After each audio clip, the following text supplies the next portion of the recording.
فرق کسی که یک رابطه رو انتخاب کرده و کسی که یک رابطه رو داره تحمل میکنه رو چگونه میتونیم تشخیص بدیم؟ کسی که یک رابطه رو انتخاب کرده زمان بیشتری برای اون رابطه فراهم میکنه.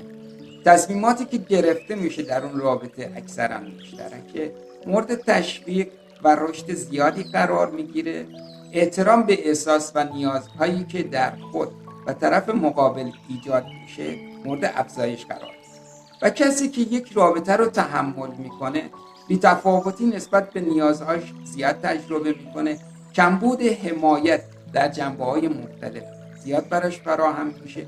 نادیده گرفتن احساسات در جنبه‌های مختلف زیاد اتفاق میفته. ماندن به اجبار و عادت در اون رابطه. ما با تشخیص دادن اینها میتوانیم بفهمیم آیا این رابطه برای ما مورد انتخاب شدن قرار گرفته بود یا این